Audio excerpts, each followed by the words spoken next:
from Coach heading into Morehead State and UNCW? Big week, obviously. Morehead coming off a victory against Cleveland State, big victory on the road. Same as Wilmington, they beat App State.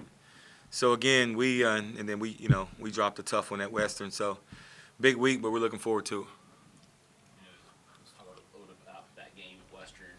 Obviously, you guys had to lead at half. Mike gets hot again from three. Just what went well there in Bowling Green? You know what? Obviously, Mike had 6 threes again the first half. That went well.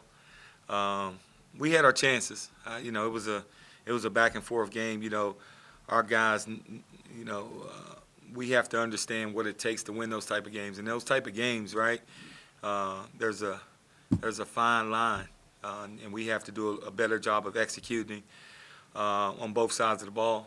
Our defensive coverages, we broke down a couple of times and gave them opportunities.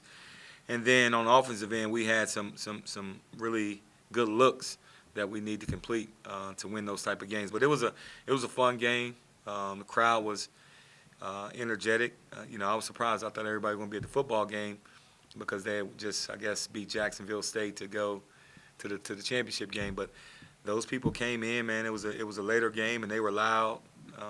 So it was a fun atmosphere. You talked about playing in close games. Obviously, Toledo was a close one here. Mm-hmm.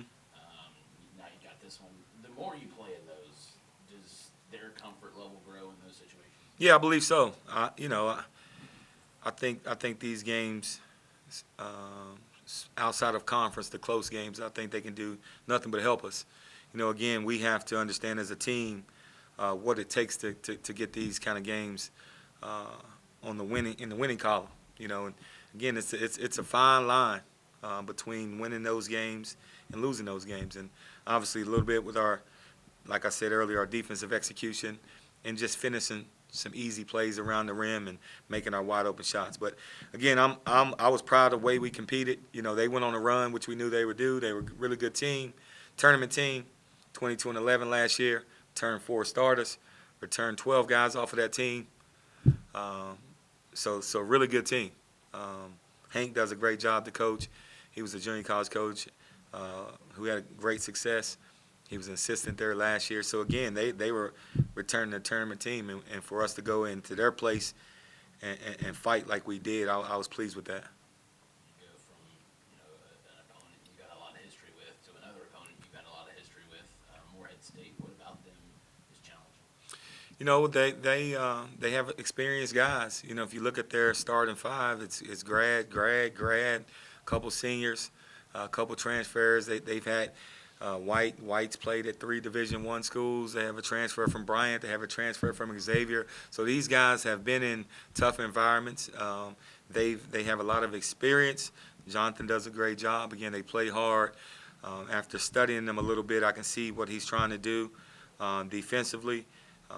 But anytime I think you have older guys, that gives you a chance because a lot of times they're not rattled by the moment because they've been in a lot of them. Do they look any different under a new head coach? Morehead? Yeah. I really didn't. I really didn't study him because we didn't play him. We played him a few years ago, but I really didn't study him, to be honest with you, until now. For you guys, obviously, a lot of different pieces that you can rotate in and off on and off the floor. But how important is the bench production?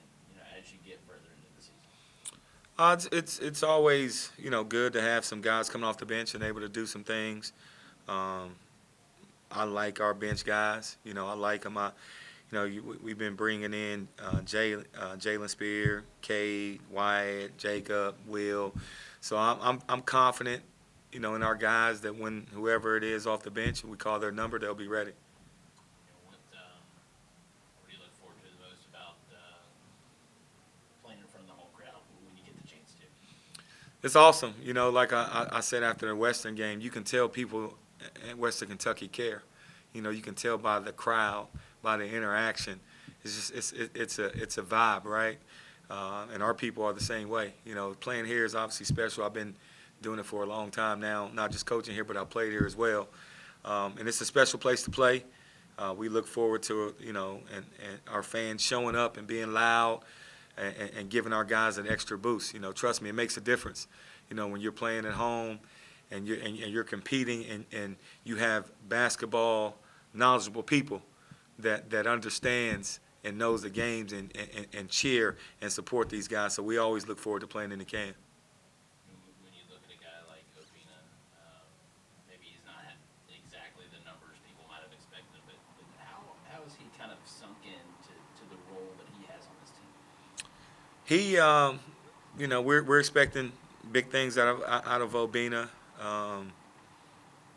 Slow start to the season so far, and I know what he expects for himself and what we expect out of him. But again, he's a guy that's going to continue to work, man. He 6 rebounds in 14 minutes. That's really good. A block shot, 8 points. So again, we have to find a way to get him kind of going early. Kind of get him more involved in the game. Obviously, Obina's been here forever, and we know what he can do. Now it's just a matter of getting him producing and doing it every night. Appreciate it.